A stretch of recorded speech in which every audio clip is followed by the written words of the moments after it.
You're listening to Life of the Record, classic albums told by the people who made them. My name is Dan Nordheim.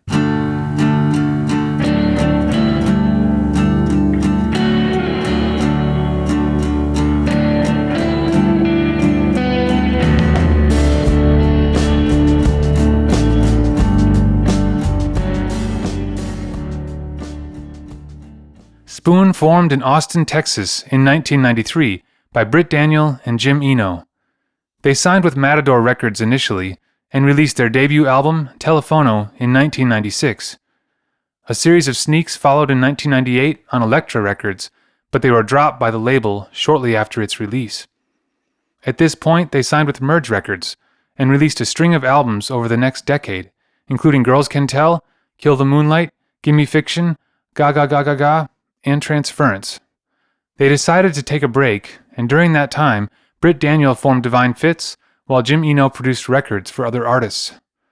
When Spoon got back together, they brought in new member Alex Fischel and opted to work with producers Joe Chiccarelli and Dave Fridmann. They Want My Soul was eventually released in 2014. In this episode, for the 10th anniversary, Britt Daniel, Jim Eno, and Alex Fischel reflect on how the album came together. This is the making of They Want My Soul.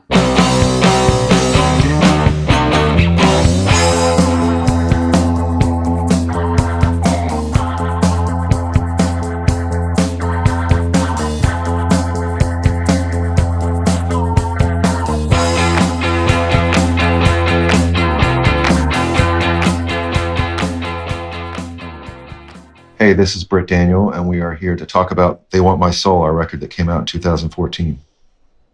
I think this is the first record we put out where none of the songs were songs that we played, at shows and clubs before we started recording them. And that could be tricky to break with tradition like that. But I think that the record turned out great, some of our best stuff. We had the ability to try a lot more after we made this record. We had, working with Dave Fridmann and all of the things that he could bring to it. If anything, we got labeled minimalists for years and years, which I never minded that title, that description. But that is not what Fridmann is, He's a maximalist, and he likes everything to be big and, never the easiest way, never the thing that you've heard before, He really likes to fuck with it, and I love that about him. It's one of my favorite records we've done. Yeah, I love it. It's got some real high points on it.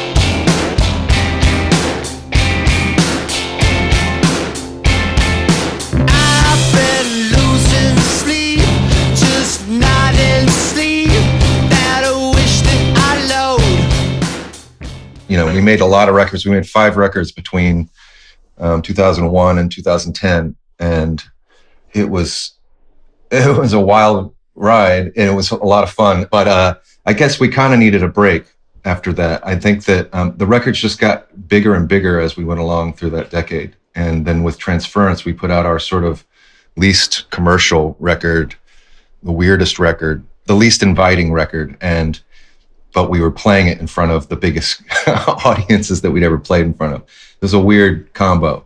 And when we got to the end of that tour, which was a pretty long tour, I said, hey, I need to take a break. And I went and started another band. I wanted to be in a band with Dan Boeckner. I really wanted to be in a band with someone else who wrote songs and could be up there on stage with me, like a partner. That's what I wanted, a partner.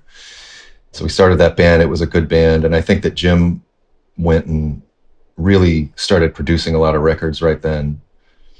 And it was good to just take a break and not be around those songs and be around some different people for a bit. Hi, I'm Jim Eno, and I play drums in Spoon.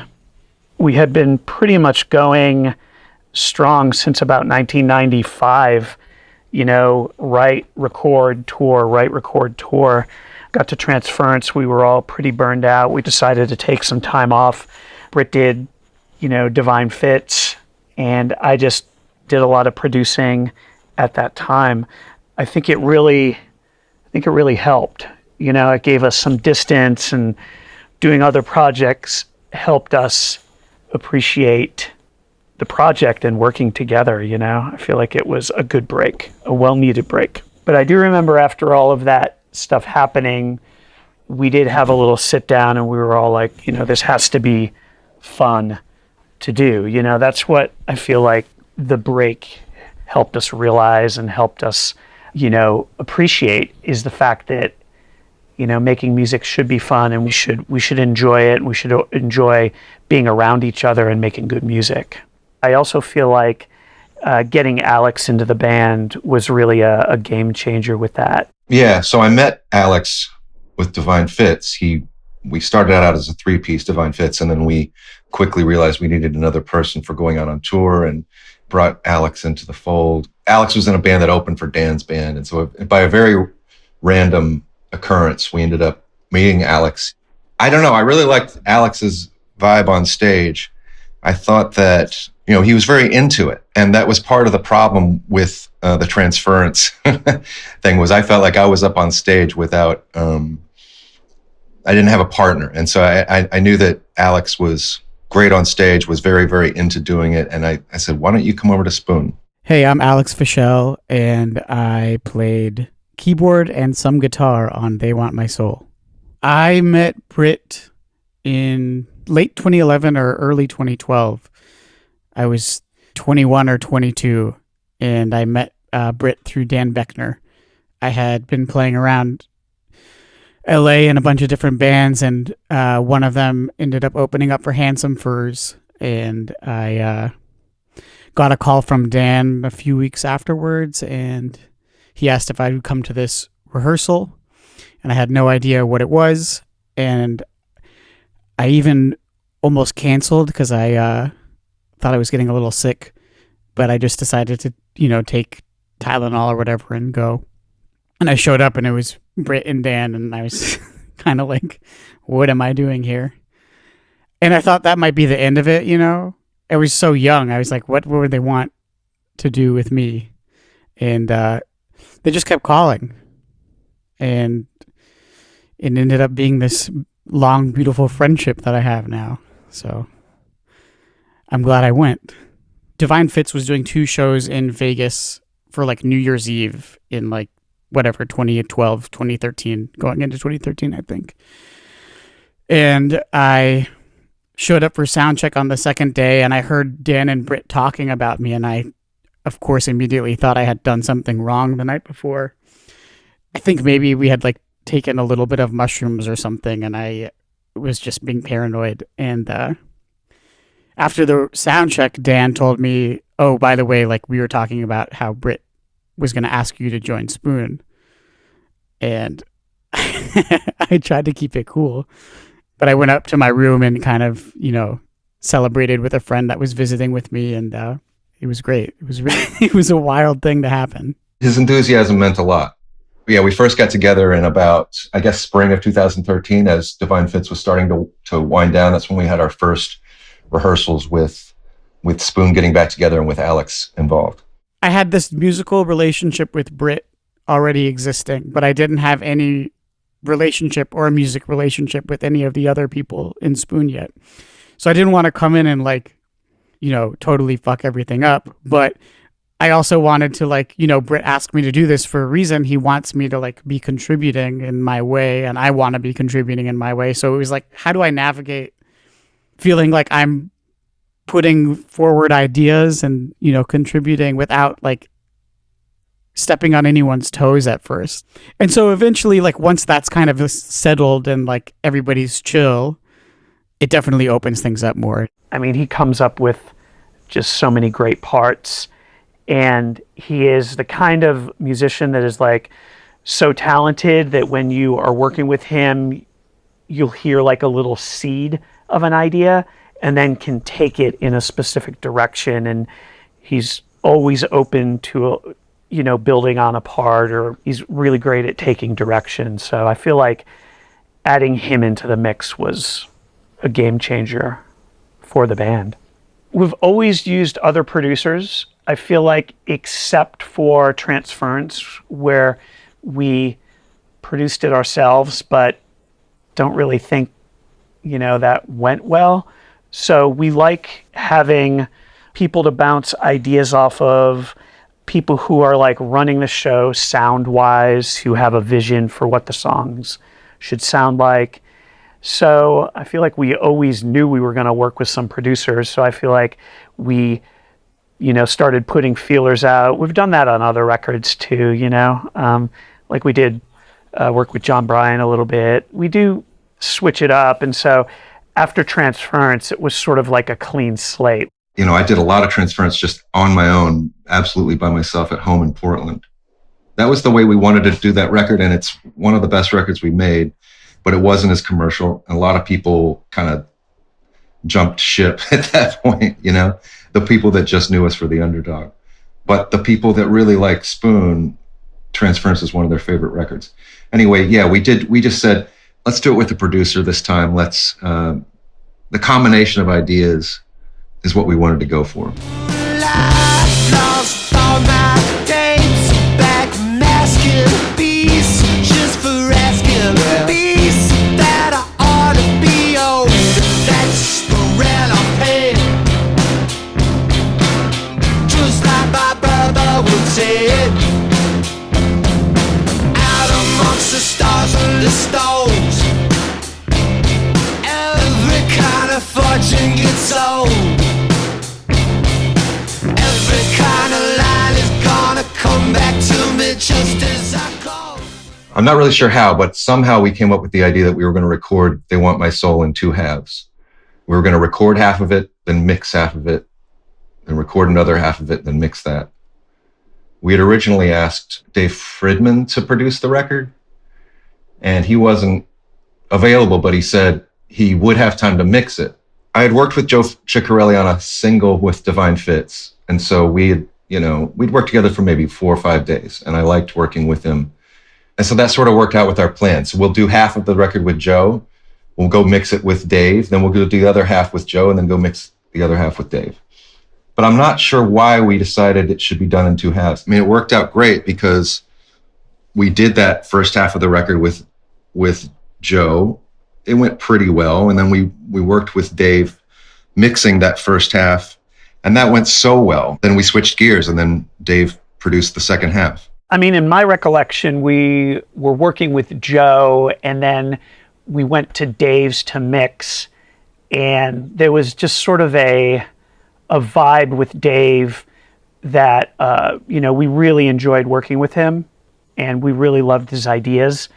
And it sort of opened up, sort of a personal relationship that we felt like, this is actually really cool. We really love this guy. We love what he does.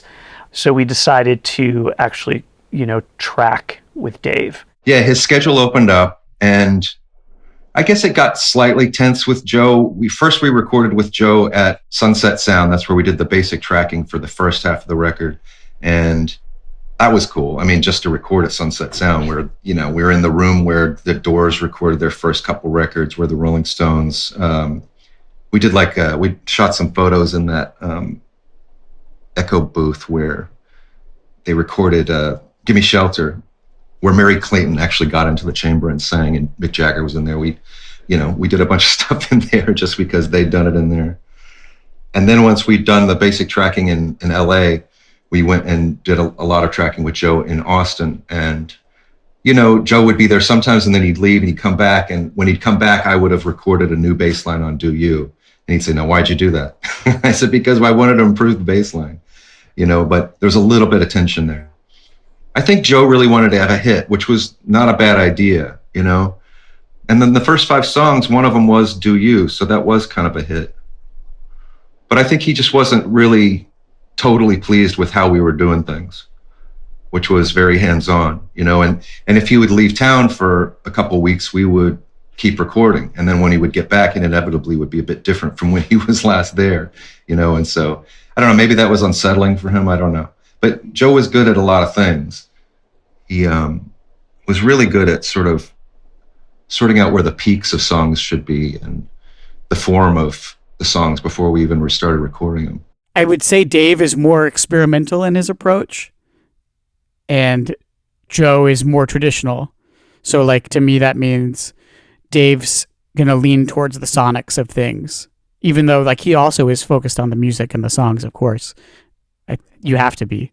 But I'd say that, like, Joe is more focused on that as the root and, like, capturing that song. And I think Britt really liked that about working with him, because it was, you know, some help, an extra set of ears for that kind of stuff. I think working with Dave, it became apparent that it was like a very good match. The way he works is like you come into his life, kind of, because you're going into like his studio in his town, and his son was the assistant, and it's kind of like a familial thing. So I ended up spending a lot of time in Fredonia, New York. I love working with Dave. The thing about Dave is he's just like, I don't think he realizes how far out his stuff is. You know, like when you mix with Dave, he wants us to be there at the studio, but we're not allowed to be in the room when he starts mixing, right? So for anywhere from 5 to say 8 or 9 hours, he's in the one little control room mixing, coming up with his ideas, and me and Jim and whoever in the band is there is in some other room doing whatever, you know, but we're not allowed to hear what he's doing. And you're finally brought in once he's got it to a place where he is happy with some form of it. He brings you in, and it's almost never what you expect it'll be. And sometimes that's right on, right? Like sometimes this is not what I was expecting, and it is amazing. That's sort of was the experience with Outlier. But sometimes you want to shape it. And I remember a lot of times on this record saying, Dave, this is good, but it's got so much distortion. I mean, the whole mix is distorted. And Dave would say, it is? And you would say, yeah, it's distorted. He'd say, I can't hear any distortion. And he would claim to us that he can't hear when something is distorted or not, which is just lovely. You know, he's such a freak. That's the rent I pay, like my brother said. That's the rent I pay. Rent I pay, like my brother said. That's the rent I pay.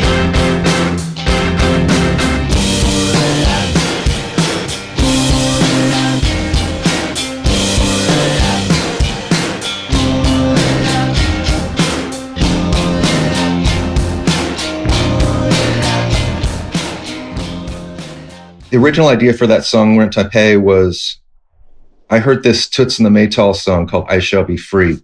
It had a bass line that was sort of a walking bass line. And I just thought it was one of those, okay, I have a concept, I'm going to write a song quick as I can kind of ideas. And the concept was start with this 6/8 waltz walking bass line. And I had the lyric Rent I Pay that I'd had sitting around forever. And it was just like, use that bass line, write a new song. And I came up with something really fast and probably happened in about 30 minutes. But yeah, it's pretty different from what you hear on the record. Yeah, well, we actually tried it like that. We tried it with the 6/8 waltz version. And we, when we had that first rehearsal where Alex came in for the first time, we played a band version of what I'd done on the demo. And, you know, it was all right. It was kind of definitely more of a soul thing. And something about it reminded me of what we were playing, reminded me of One Man's Ceiling is Another Man's Floor by Paul Simon. And so then we played that, and then we just never came back to it. You know, it wasn't decided like it was good or bad. We moved on to other things, and we never thought about it again. And then so half a year later, most of the album had been recorded, and we were by now working with Fridmann at his studio. And I think we were working on Inside Out in Fridmann's main room. And while he was programming beats, I was literally in the back room at his studio trying to write one more song for the record. Rent I Pay was a fun one to kind of discover for me, because the way that Dave's is kind of laid out is there's the main studio and there's a hallway, and then there's kind of the second studio, the B studio. And a lot of the time while we were working in this A studio, Britt would be in the B studio kind of working on vocals and stuff like that. I didn't even really know Rent I Pay was a song until I heard like basically the majority of the recorded version of it, which was really, really cool. Like, what have you been doing back there? So he brought Rent I Pay in after working on it for however long. And then we started working on it, and it was pretty flushed out at that point. I think we just like added organ and piano maybe. And like Dave did some of his tricks, Dave trickery. But yeah, that was a nice surprise. I looked at what songs were on the record, and I was like, what this needs is sort of a slow, heavy rock song. That's what this record needs. And I think I got on that kick because I'd heard Joan Jett on the radio. I love rock and roll, and I always loved that song. And I tried to write a entirely new song, I think, in that vein. But I also went back through some of the old songs we worked on. And it's like, oh yeah, there's this one, Rent I Pay. Oh wait, it's a different time signature. But I saw if I could convert it, and somehow it worked. And then I just wrote, sort of this new version of the song sitting back there in the back room at Fridmann's studio while everyone else was in the front working on Inside Out. I do remember that this song was probably recorded one of the last tunes. The drum sound was just ridiculous, It's just, he puts up a bunch of mics, I start playing, and then you go in the control room and it sounds like, the snare is a cannon. And it's just like, yeah, that sounds pretty great from the get-go.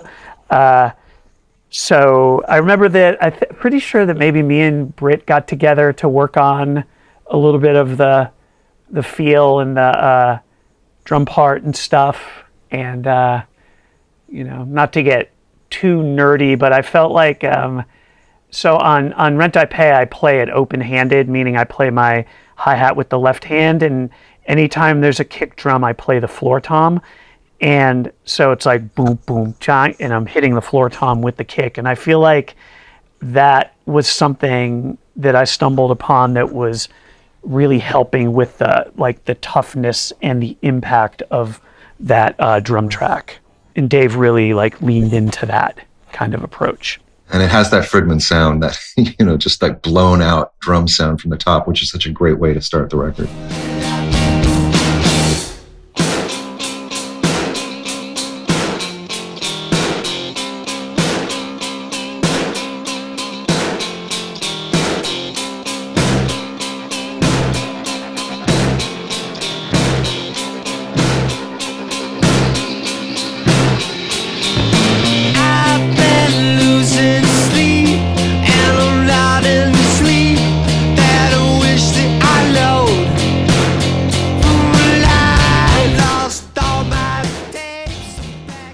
I do feel like the way it starts with the snare drum being like a cannon was sort of cool, as like, hey, you haven't heard Spoon in a few years, and this is the first thing that you hear from us is like a big rock tune.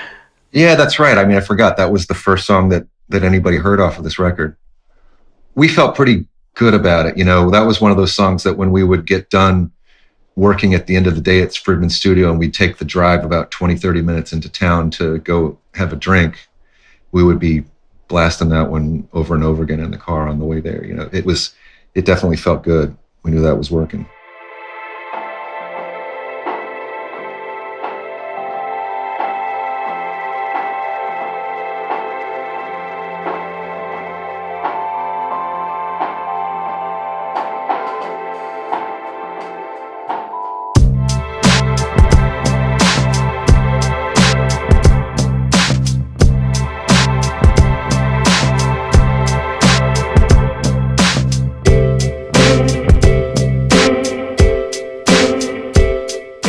Inside Out was a song started out just sort of as a instrumental piano bit. There was just some good chords. I remember I was waiting for a friend to come over to my house. She was late. I just sat there and worked on this song for a while.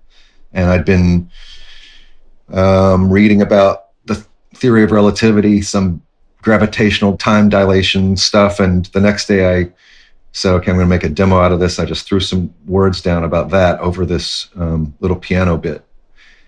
And I might have done 2 verses, and it was good. It had a good vocal for sure, but it wasn't much more than what you'd call a piano ballad. It was some nice chords, but nothing that special. And I didn't know that I wanted another, like a piano ballad on the record. So when I got together with Alex and Jim a couple days later, we started thinking of ways to approach the tune. And I'd been listening to a lot of 2001 by Dr. Dre right then. So I said, let's do this piano ballad, but let's give it a hip hop beat, right?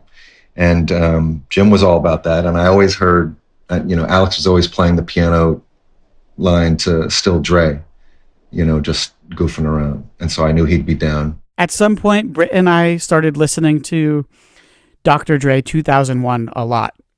And I almost think that like he had never really gotten into that record before and got obsessed with it. And so at some point he threw out the idea of doing a song in that vein, which brought us to the harp.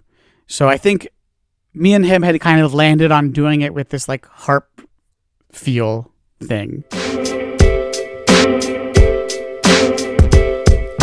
Time's gone inside out.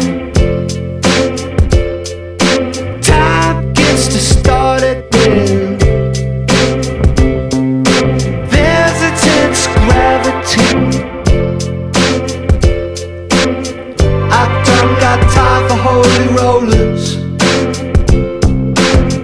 though they may wash my feet. And I won't be their soldier. At some point, eventually, me and Britt and Jim went and jammed on it in Austin, but just to like hear it with that kind of like backbeat groove. And I think after we did that, it really was like, okay, that's how we're going to do it. So for Inside Out, he wanted it like sort of a hip hop feel. So I sort of just played along in the studio and was ripping off some hip hop beats. And then I'm pretty sure how it started was Fridmann took my drum part that I did, not to a click or anything, just in my little studio with maybe like one or two mics. And he took that and he laid it out in Pro Tools, but then created a like sort of a sample based, like a drum machine based beat from my beat.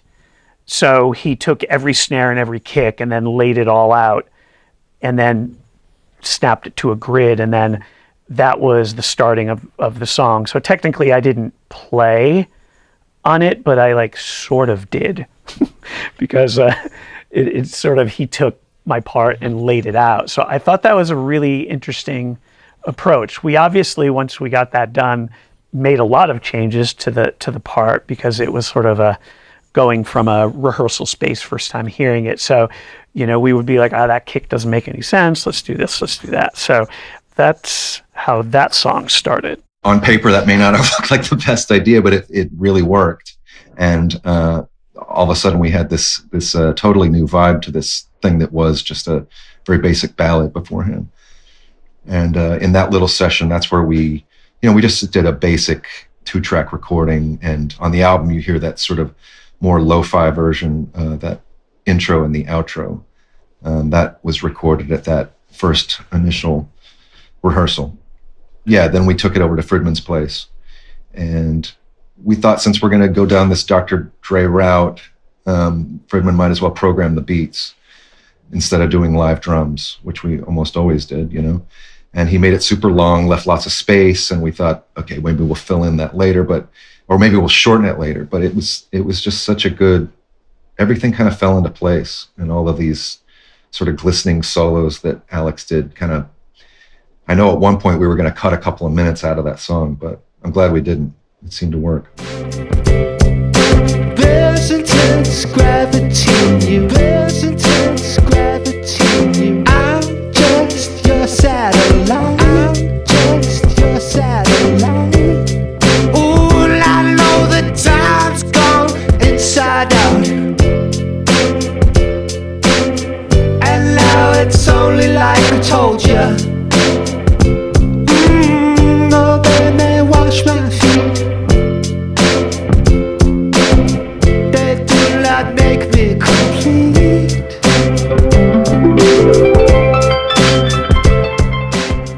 Well, I love Al Green. I'm not sure what came over me. I'm not sure why that happened with this song, but it all just fell into place. Like I say, I wasn't even sitting down trying to write a song. It was just, I got to kill some time because my friend is late getting here. And then it became this. There's definitely the history of growing up religious in Texas is part of that song. That, with the theory of relativity stuff, makes it, these two very opposing viewpoints that really make it lyrically interesting for me. Dave definitely had a big part in the way that one ended up sounding, I think, with like the electronic drums and the kind of intro thing, and there's some cool distortion moments that kind of peek in and out. But that was really fun for me because it really felt like I felt integrated during that song for sure. Because there's the harp solo and then there's these like Wurlitzer arpeggio solos. And I feel like at some point both of those happened while we were working on the song. So we're like, oh, we'll use those in the song somewhere. Before Alex came into the band, I was at least on record, I was usually the piano player, and the kind of stuff that I was playing was like The Way We Get By, the most basic piano. It's a great piano line, but it's very, very, very basic. I could probably teach my mom to play it in a couple of hours. But now that Alex was in the band, we could do things like Inside Out. We just could not have done that before.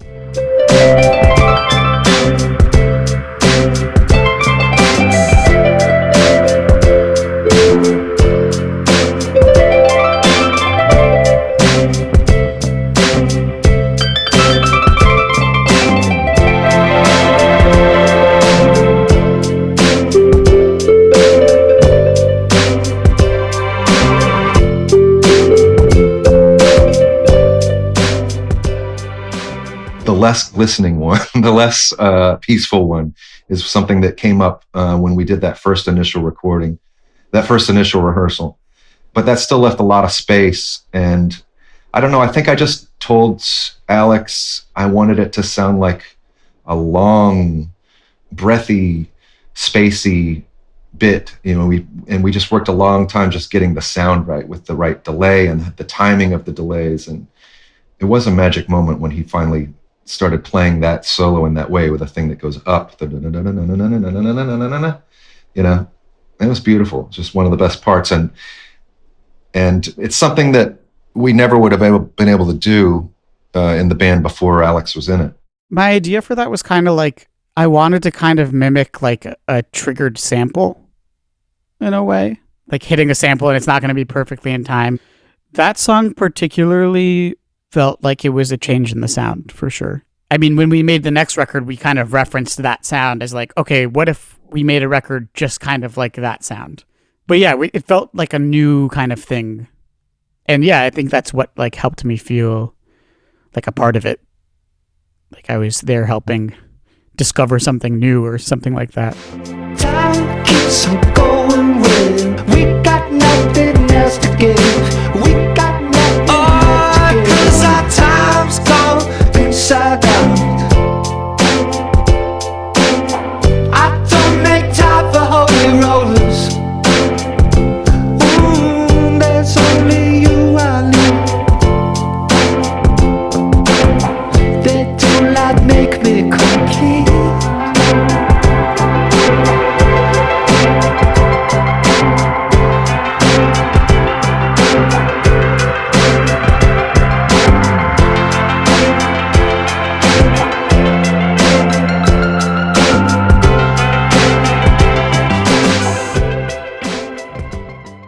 And when the record came out, I thought this is clearly the thing that's the most special.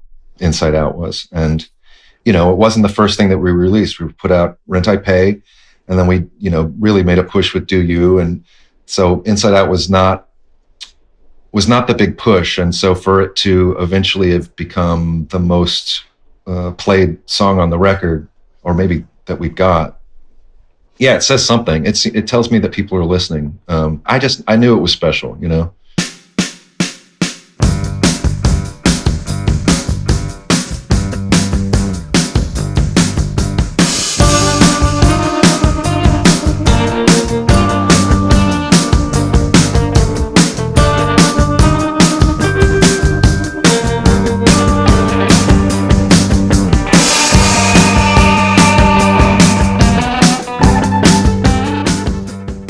There was like a version that we had of that song that we determined was too like quote unquote metal. And I wish I had the recording of it because I'm really curious actually what that meant. Now maybe that would be a cool a cool place to go for the next record. But anyways, we ended up landing on this like piano driven kind of version with these kind of sinister guitar leads that was somehow like it came from the metal version, I think, but it's not the exact metal version. Rainy Taxi. There's a lot of versions of this song. You know, it started out as a sort of acoustic Neil Diamond kind of thing, and then we did some band versions. I took that demo to the band. We started playing it. There was a version that was very kind of Black Sabbath. I was looking at all the demos we have for this album when we were putting together the deluxe version of the album, and there's like Rainy Taxi first metal take, Rainy Taxi last metal take, like Rainy Taxi instant karma version, you know, like there. And then there was the thing that ends up on the record on the demo side is the One More Shot song, which is sort of it's got the same chords as Rainy Taxi, and there was I think a couple lyrics that are the same, but you know, quite a different song. So we just explored a lot of different avenues on this one.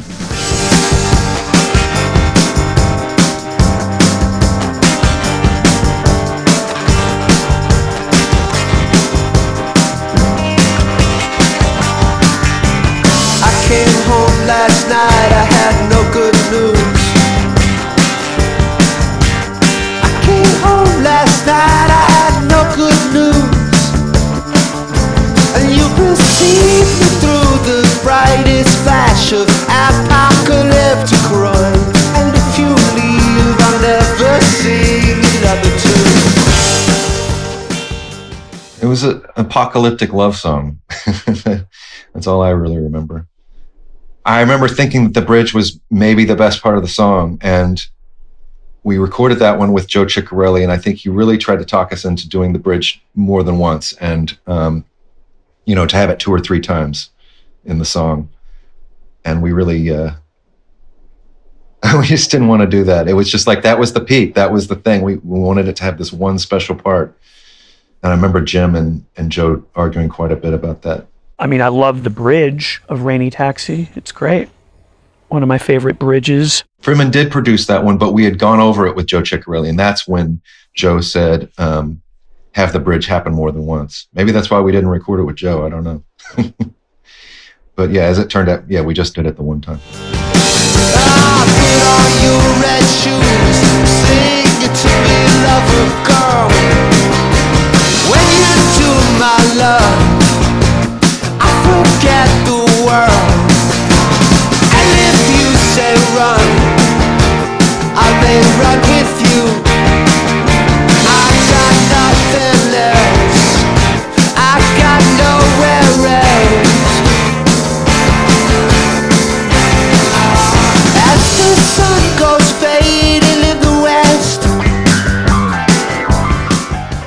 I think that was Alex's idea, to just sort of go have that little explosion of non-melodic piano bits that just happens right there. It's very Alex. And Dave like definitely encourages that as well.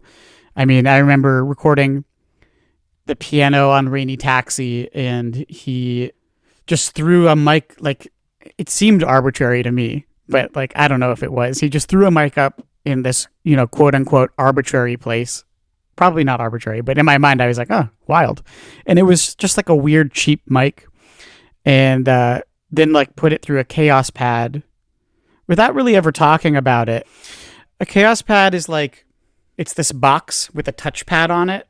And depending on where you put your finger on the touchpad, it'll either like increase or decrease the volume, or the repeats on the delay, or the rate of the chorus, or it's made so you can like play with the effect really easily. And some of the effects are pretty wild with like multi-effects going on at the same time. And he was like, why don't you play the Chaos Pad while you do the piano part? And I had never done that. I was like, great, cool. Sounds fun. And it ended up being the piano sound for the song. And, you know, that's just kind of how Dave operates.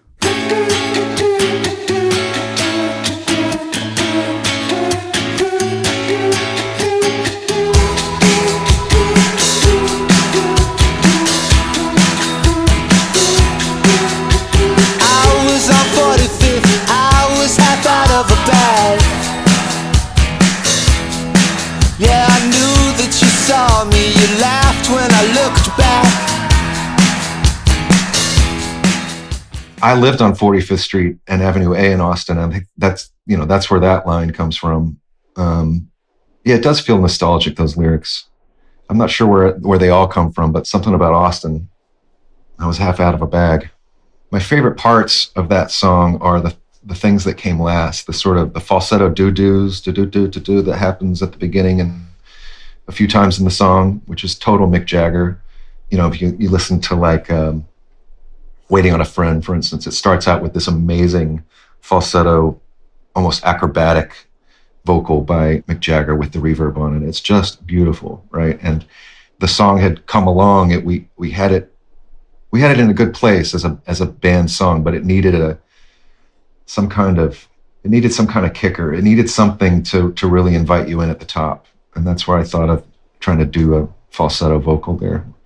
And I think it's pretty good. You know, I mean, I love this song. I think it's a great song. That one I remember being like, this song is gonna rip.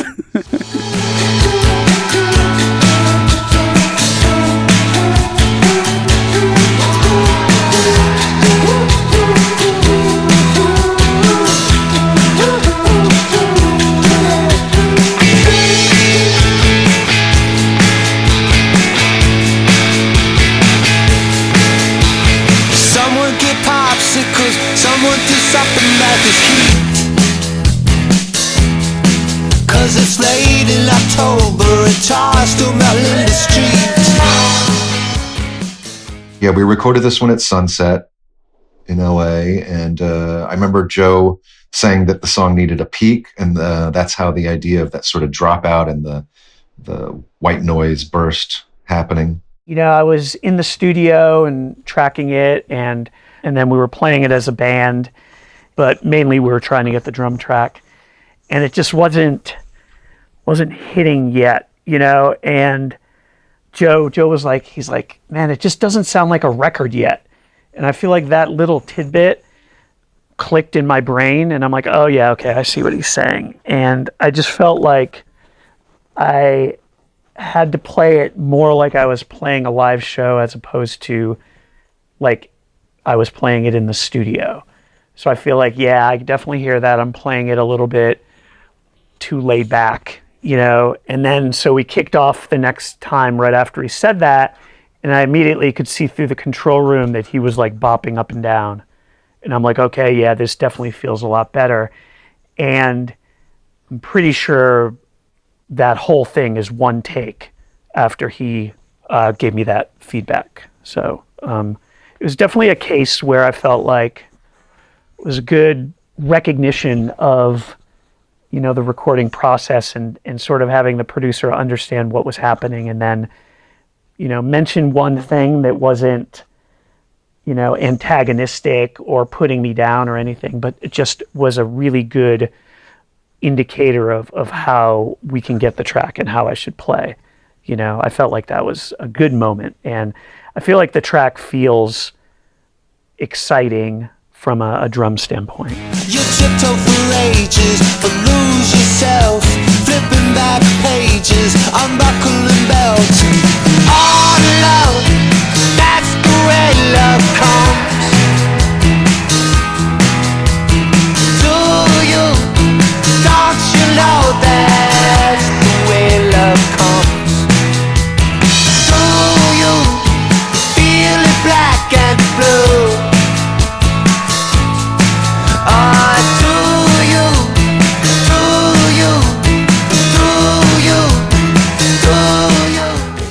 The demo was different than the way that we ended up having it slightly. Like the ideas were there.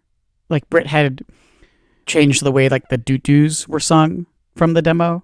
And then it kind of morphed into this more driven feel with the doo-doos kind of more on the downbeats. And yeah, that was just super exciting. Britt tries these songs a lot of different ways, and when he hits on something that he likes, that's the sort of ends up being the best direction, you know. And I feel like he hit a feel and an approach to the song that just that worked really well.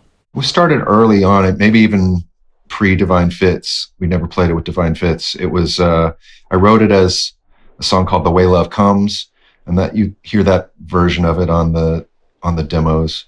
I mean, a lot of the songs on this record were done up as very proper demos.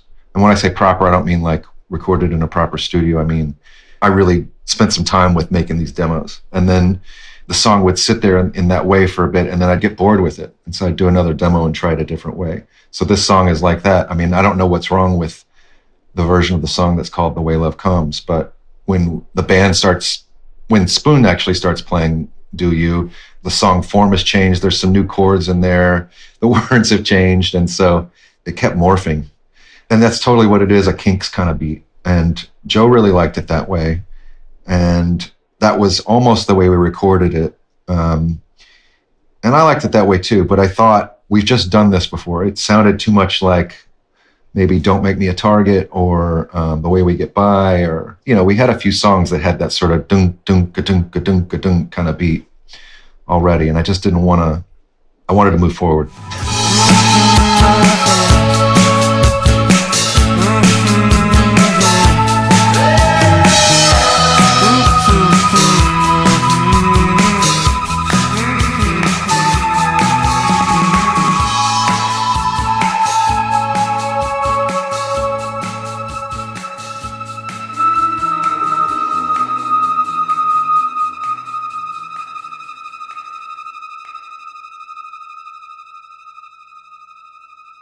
My other favorite part of the song is the flute solo at the end, which is very, very, very moody.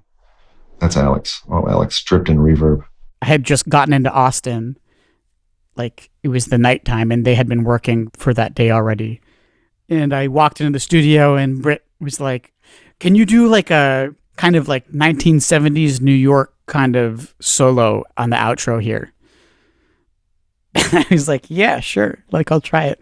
And I think like that solo that's on there is just the one that happened right then. But I just remember very vividly like walking in straight into that solo and feeling really good about it.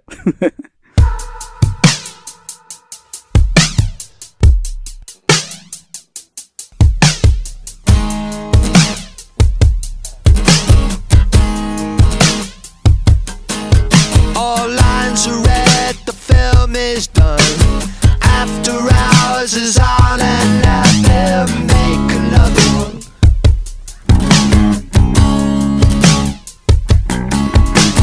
If you miss the meaning this time, well, here comes another one. Knock Knock Knock started with, there's a song on Dark Side of the Moon with a similar kind of drum beat. And I remember hearing that and thinking, I bet Jim would like playing drums on this song. It just sounds like his thing. And so then I wrote a song with a similar beat so that Jim could have a song like that to play on. And what's ironic is then later on we decided that Dave Fridmann should program the drums. But you do get to hear what Jim can do on a song like that on the band demo that you hear on the deluxe version. I really like that version. I'd completely forgotten about it until, we went looking for demos about 6 months ago, and I was shocked how good that was. But Jim really goes to town on this song. It's a very moody piece. Knock Knock Knock, there was a demo for that Britt had like a phasery kind of drum machine on, and I think in Britt's mind we were always gonna replace that totally, and Dave said no, we're not going to do that. And I was stoked because I thought it sounded cool. That one Dave definitely had a big part of as well. Like, I remember a lot of the string stuff, like he would sit at his computer and he had like a little keyboard, like a piano keyboard next to his computer keyboard, and he had all these samples pulled up, and we had the like majority of the song recorded at that point, and he was starting to put in these like really creepy strings throughout the song. That really helped give it shape. And if you clap your hands, the man will fall. Hold your breath, he'll shake himself to death.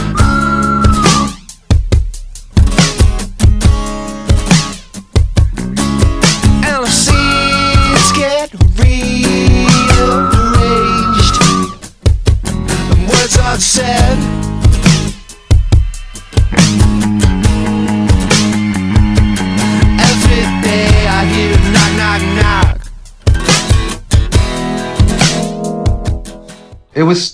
somewhat personal. Yeah, definitely a friend who was addicted to something or other, and wrote that one in LA where I was living at the time and feeling a bit trapped by this person. But it really came together once we got it to Fridmann's studio. Yeah, Dave Fridmann really did his thing. I mean, he really shaped this song up. It was a good song, and at its core was a sturdy song, but he added all of these elements to it that were just like, the sort of the whispering, we call them whispering Satanists that you hear. He had a sound effect library of that or something, or he had all these sounds that he'd just been saving up that he never used on a record. He said, "What do you think about putting this in there?"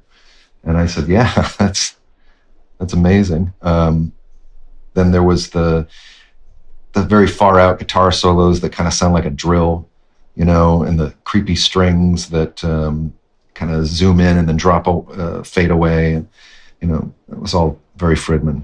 Dave is a master at that, and I remember for the super loud guitar solo thing, like it's really just like screaming noise that is like clipped on the front and clipped on the back, it just pops out of nowhere.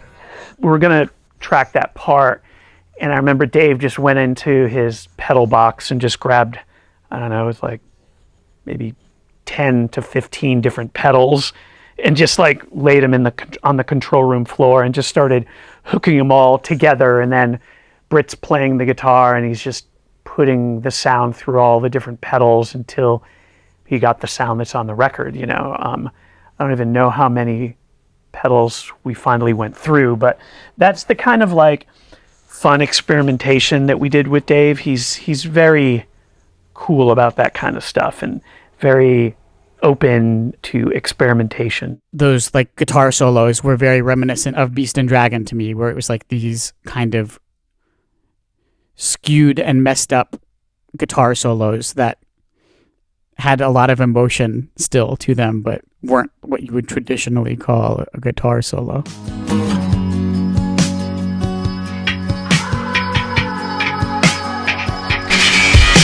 You said you were living in a buttoned up world, living in 1892.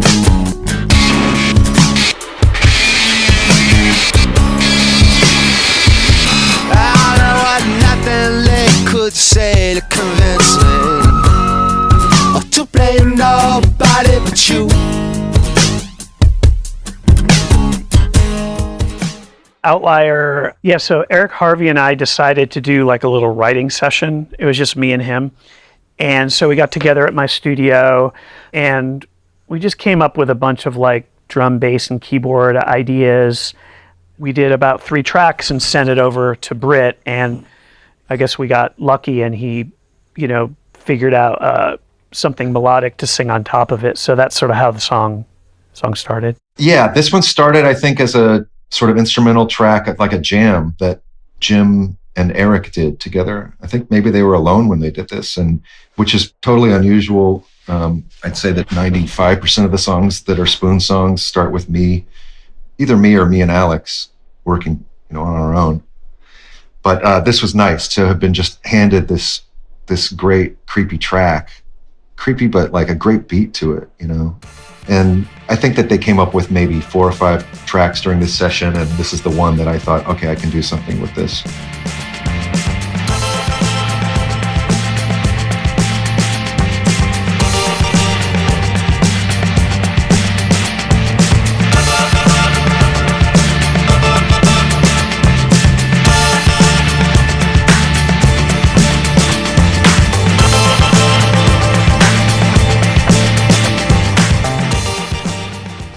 This is one we recorded with Joe, and Joe really wanted it to have a full-on chorus, not the na-na-na-na-nas. And I did try. I tried, but nothing beat the na-na-nas. I think there was like a bit of tension between Britt and Joe on that one, perhaps. Nothing like insane, but I mean, I agreed with Britt. Like the song felt like it didn't need any more sections, and I think Joe was very much wanted there to be like a proper B section or something like that in the song. We never found anything that worked, and I'm kind of glad we didn't, because I like it just as it is, as this like hypnotic, monotonous rhythm that's going and flowing and flowing. I like how it turned out. To me, it was more of a mood piece, sort of like there's this record by the Eurythmics, the soundtrack to 1984, that has a lot of instrumental tracks on it, and or nearly instrumental tracks, and that kind of zoomed down that pathway when I was working on this one. You were smart, you played no part.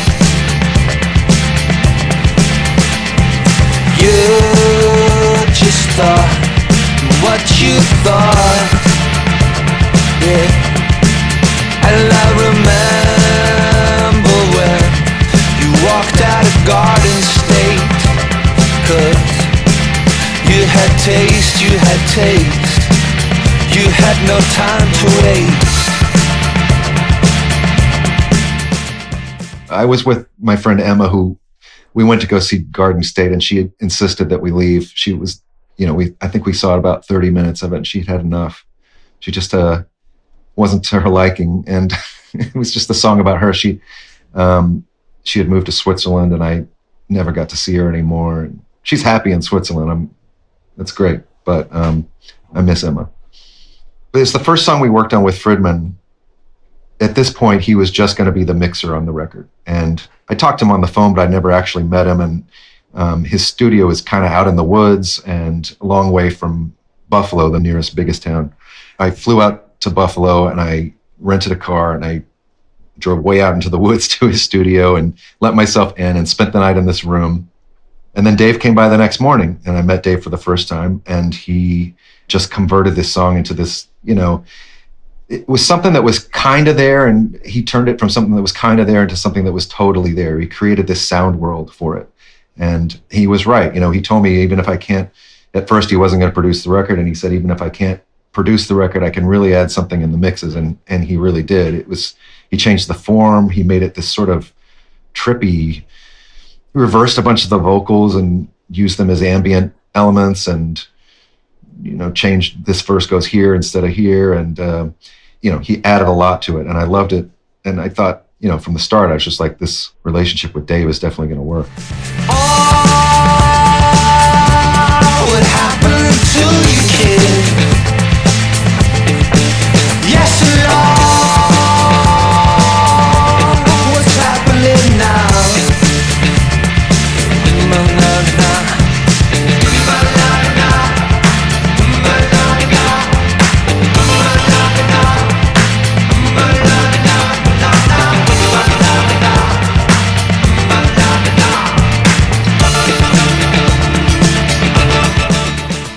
That was one that I wanted to, like, quote unquote, do better than it did. I really liked that one. It's fun to play.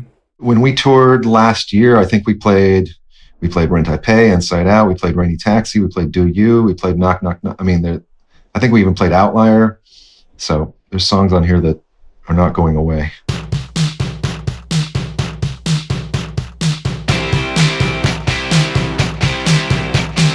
Let's go get out in the street. Somebody's gotta. Let's get the stars to align. Power labs of slaughter. In the photographs, their eyes make a signal tag. And the feeling goes on and on and on and on and on. They Want My Soul. Trying to remember. I think that the bass line came from, that AC Newman first solo album he did, and there's a song called On the Table. If you listen to that, there's some similarities there. But the song, I don't know where it came from. I'd totally forgotten about the Tony Braxton thing. But yeah, I think that I wrote the original melody and chords and was pretty happy with them. And then I realized, does this sound like You're Making Me High by Tony Braxton? And so I set it aside for a bit because I thought maybe it was just too similar. You don't hear Tony Braxton on there, do you? It did start out as a sort of slower version like that song. And I do love that song. But I think at that point, that was before I had the words. But yeah, it came around. Gonna feel like Friday night. Cars are all lined up. Let it go push you around.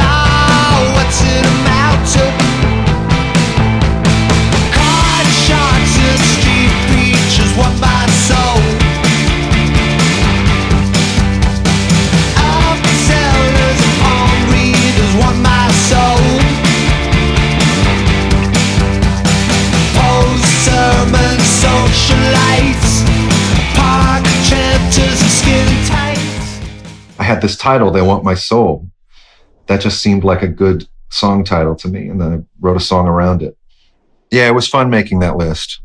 A list of people who want to steal my soul in one way or another, different meanings of the word soul. That definitely happened with Transference, where it was a reaction to this band has gotten bigger than we ever thought that we would get.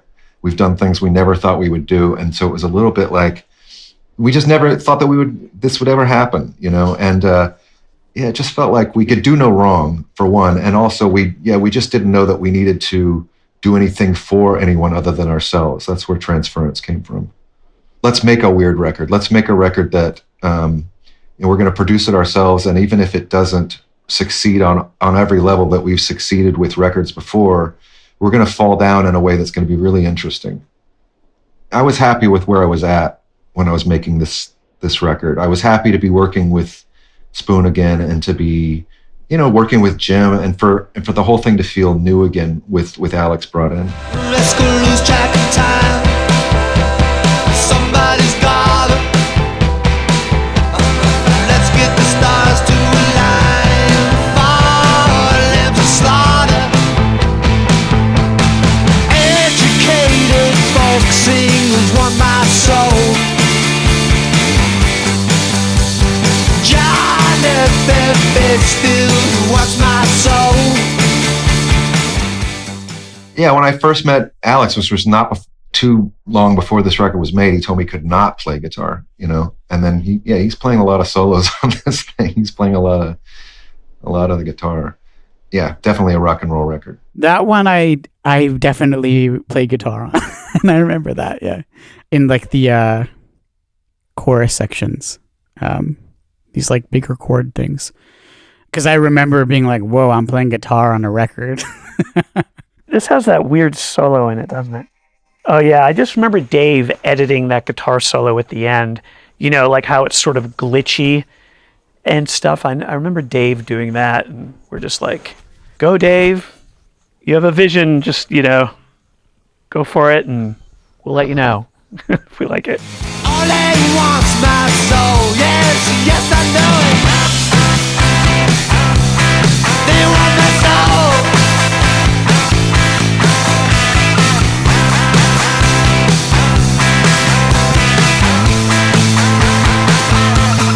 They want my soul. Alright. They want my soul. Yeah, he was cutting up the audio file, and then he was doing, I think there was some reverse things in there that swell up, He's really good at collages, soundscapes, and things. I think we recorded it as a regular guitar solo. And the thing I remember kind of going for was like an undertones kind of vibe, if anything, regular good old fashioned guitar solo. And, the thing with Dave is he's not happy with that. Everything has to be a little bit more interesting than the first idea, and so he is the one who cut it up and made it bounce from side to side and probably put some glitches in there, but it was originally just a regular, very old-fashioned rock and roll solo. Will you call me your baby when you're holding my hand? But the way that you hurt me, I just don't understand. Well, you say that you need me like the ocean needs sand. That was a song that I didn't know, and a friend of mine who was working with a blog asked me to do a cover of, I think it was all girl group covers, right? And she wanted me to do one. She gave me a list of a few songs that we could do, and this is the one I picked. It was very much not intended to be a Spoon song or something that would go on this record, but it was due while I was working at Fridmann's place. And so it was another situation where Dave was in the main room working on something himself. And I said, I've got, I think I might have an hour here. Maybe I should go try to record this cover for my friend's blog. And so Jim was with me. Jim was on drums and I was on Dave's grand piano back there in that back room. But yeah, very much just the idea of handing in a quickie cover. But very soon it just seemed too good to just only give away to that. It seemed like maybe it could fit on the record. This is cool because Dave had 2 control rooms basically. And he had one, the main control room with his console, but then he had another one on the other side of the house. It was just a large room, very live room. There's a grand piano in there. There's a Pro Tool system. So Britt just holed up in there and he would work on stuff and then we could transfer things back and forth. So it was a really good working environment because, there's a lot of stuff that falls on Britt as far as vocals and things like that. So I would just remember Britt was working on this song over in that other room. And, he had me come over and listen. And then we just set up I think it was one mic or 1 or 2 mics in the room. And we just recorded the drums in that room. That's why the drums sound a little bit different. And then I left and he kept working on it, so it's cool because it was very mysterious, the track sounded great. I played drums on it and then I hear a little bit later and I'm like, oh man, this is sick, man, so it's cool to see that process, not being involved in or not being able to hear every little progression of the song, but just hearing the song at a later date where you're like, oh wow, a lot of progress has been made and it's really sounding amazing. Well, you know that I love you more than anyone can, but a one-sided love I just don't understand.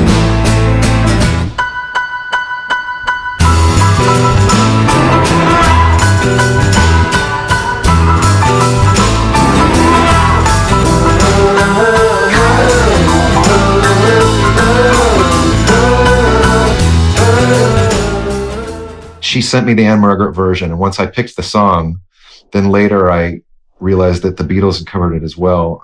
I probably had heard that before, but I wasn't. It probably did kick in somewhere in the back of my mind, but I wasn't aware of it when I picked the song. It just happened real quick. It is quite different from the other songs on the record, but I can see that now. But at the time, it seemed like this is what it needs. The record needs a song like this.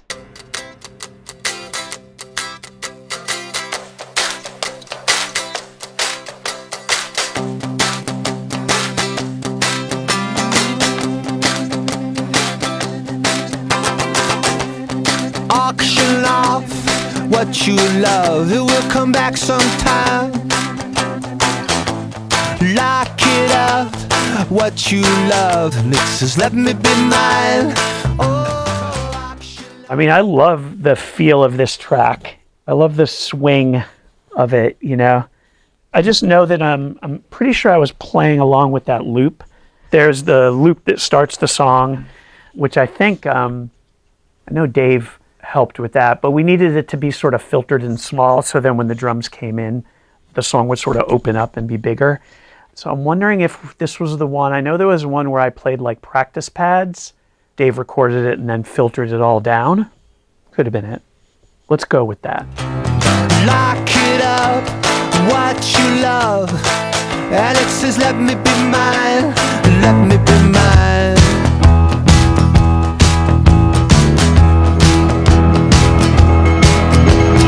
You're gonna take another chocolate with you when you go. Go ahead and take another chocolate, yeah, just go. Just go.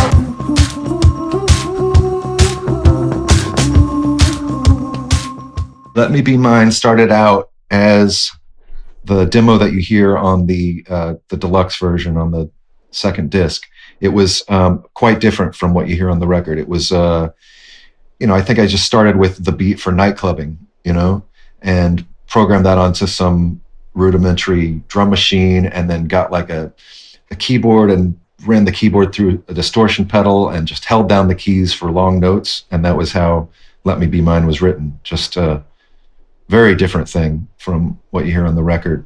And I like that version. We call that the nighttime version. That was the first version of the song I heard. That was Britt's demo that he had made on his own. But yeah, it ended up being quite different from that doom synth version for sure. It almost has a sort of like crazy little thing called love kind of guitar sound to it. You know, the ding, ding, ding, ding, ding, which was a step in a totally different direction. I'm still not sure which version's better. That one kind of felt like a big rock song to me as well in some way, with those like big guitar stabs happening. I remember that Britt had like a few different versions of the chorus for that one, and it took a second to settle down on where we ended. I can't remember the lyrics on this one. It's been so long since we've done it. Auction off what you love, it will come back sometime, right? I think that the chorus is what took the longest to get, and we ended up with that "you're going to take another chunk of me" thing. But I think that chorus was written maybe 3 or 4 times. I liked the Bathing Beauties part. That was more sort of poetic to me. Bathing Beauties, lie down where I run, that bit. But I think mostly it wasn't thrilled with the lyrics on this one. It was another thing where I think I got bored of it, so it morphed. And like a lot of songs on this record. And it's just always looking for a better way to do it.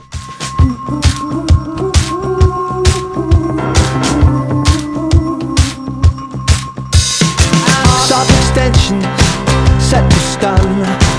Bathing beauties lie down where I run, like some heavy lotion that's gone untouched. Meanwhile I'm still thinking about it. I'm still thinking about it. You're gonna take another chunk of me with you when you go. It's the oldest song on the record. I wrote New York Kiss, most of it, for Give Me Fiction. So way back in maybe 10 years before this record came out. And I had a way that I thought that the song should be played, and made a demo of it and brought it to Jim, and we were working out our band version. And the demo has a 4 on the floor, you know, very dancey sort of kind of that kind of kick drum. And Jim hates that kind of kick drum part. So we just couldn't come to an agreement on it. I kept saying, yeah, it really should have that. I do want it to have this sort of disco feel. And Jim was sort of leaning more towards a rock feel. And so I said, okay, forget it. Let's not do it. I'll do it some other time, or I'll put it on a solo record or something. So the solo record never happened. And many years later, I said, why don't we try this one again? And that's how you get New York Kiss on a record 10 years later. You know, there's always challenges when, you know, we start a new Spoon record. I feel like, you know, a lot of times our records have a lot of field departures from previous records. So for me, it's always challenging and fun to try to, you know, make those sound like Spoon.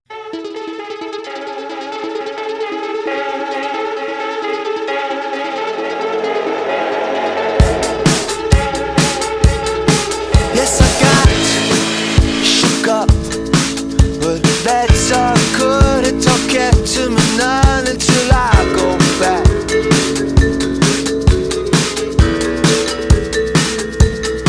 Now when I show up, it's gonna hit me good. It's gonna blow my mind just like the first time when you told me about the neon sign. That one felt very different too, like Inside Out a little bit. It was very synthy, and that felt very different.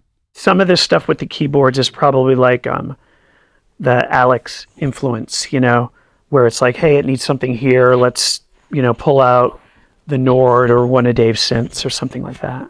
I remember Eric came up with the like synth arpeggios, and I thought those were awesome. And I played the like delayed Wurlitzer or something in the choruses, this little like counter melody to what Britt's singing. That one just felt really like locked in when we played it. I remember when we were recording it. It felt right. I like the demo version. I think I like it a little bit more. And yeah, you asked about Dan Wilson, and it was a thing where the song was written and it sat there for years and years, but I didn't have a way of Like it started off with a bang, and then I just didn't know what to do with it after, a chorus or two. He helped me just sort of shape it right at the end. And I had met him through a mutual friend when I was living in LA. He lives in LA, and she had asked us to write together. We did write together, and I think we came up with one song, and then we also worked on just sort of finishing up this one. I knew you New York kiss. Now it's another place, a place your memory owns.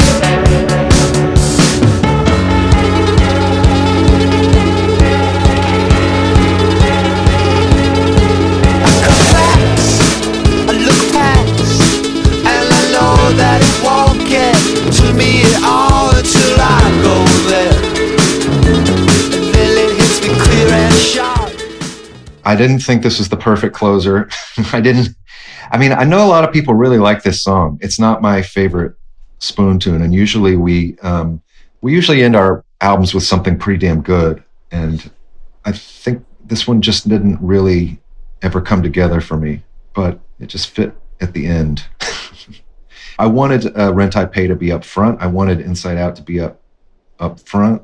And the record starts off pretty amazing. It's a great record. I just didn't think that it had a great last song, and then we end up with New York Kiss being the last song. Well, that sounds kind of down, doesn't it? I loved that song.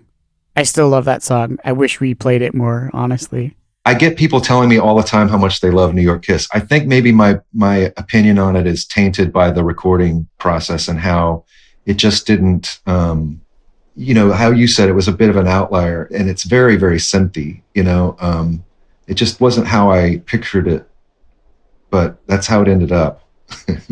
It's something about the process of it sits with me that taints my opinion of it. But at the core of it, there's a good song there. I love a place that you own, and it ain't going back. Caught up beside it again, caught up in the moment when you got it right. Oh, there ain't a thing I miss, not like your New York kiss, not like your New York kiss. Well, I remember we were down to the wire, and I think Inside Out was the last song we mixed. But Dave does this thing where he sort of likes to work by himself for a while and then invites us in. It's a little bit nerve-wracking because we're not allowed to hear it. And sometimes it takes him maybe 7 hours or something before we can get into the control room. And so we're sort of sitting around okay, what's it going to sound like? Is it going to be good? And I remember we got into Inside Out and it was late, and we just had to make a few changes and things like that. He was at a point maybe at that time, where he was if something doesn't have some distortion on it or saturation, it just doesn't feel right to me, so that's why there is a lot of subtle things happening, I feel in the mixes that has Dave's fingerprints all over it. And I would ask him hey, where is that distortion coming from? And he's I'm not exactly sure. I'm running it through this, and then it's going through this mono tape machine, and then it's going back through this, and then I have this Shure mixer that I put it through, and so he's just throwing it through stuff and hoping to create a cool vibe. And I feel that's what I love about Dave and his experimentation. Yeah, I felt really, really happy with this one when we were finished with it. Well, we didn't know for sure if we were going to get off of Merge, but it was an option. I mean, we always did one-off deals with Merge, so we could always have gone and done the next one with someone else. We were paying for all those records to be made ourselves. And this time, yeah, it happened. We'd had a good run with Merge, and it was at least time to see what else was out there. A lot of times we would sort of shop things around or just send out where we were at to different labels. And I think we just felt this would be an opportunity to maybe get Yeah, I don't know. Try something different. I felt like was part of it. You know, a lot of this record was let's just do something different, maybe. So, you know, looking for a label where you feel like the people get you and can work the record well. I feel like that's important, you know. But we tend to like record and complete the record before we let people hear it because we're the ones that control the sound of the record, and that's how we like to do it. For me, a lot of times records are influenced by how the recording process went, and I mean, I feel like this was a super fun record to make. I feel like I was excited to get back out on the road after, you know, not releasing a Spoon record for a while. I feel like we were really proud of it. We felt like it was a great record, so I remember just being really psyched about it. Yeah, I was pretty thrilled. It was just like, I felt like it was a dream for me. It was like, you know, it was all I ever wanted to do. And I was doing it with people that like I had grown up listening to. So yeah, I was super excited, super proud. I had always like wanted to work with Dave and got to go work with Dave at his studio. And, you know, I didn't know this at the time, but, you know, was going to continue working with him on other things in the future. And I was thrilled. I was buckling in. And now here I am 12 years later. Right now I know no other time. Right now I know no other place. I say goodnight.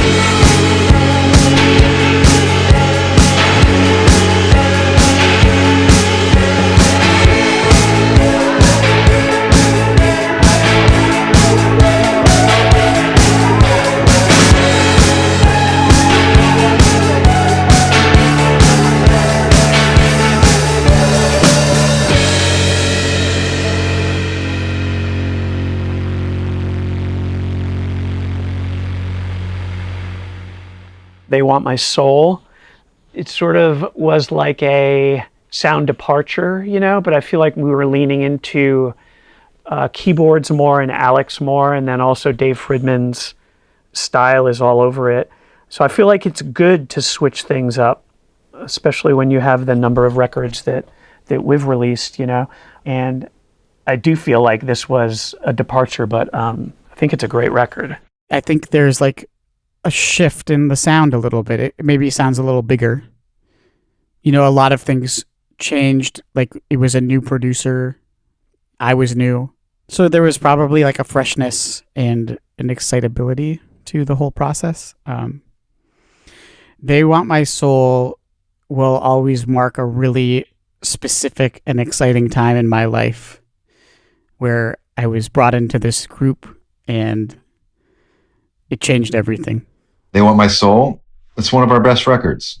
And because we took that break and because we brought Alex Fischel into the band during that break, it sort of set the stage for everything that came after it. There's, you know, I don't know if it's Us 2.0 or 3.0 or something, but it's the new version of the band and the band's capabilities. It was a real turning point. Visit lifeoftherecord.com for more information about Spoon.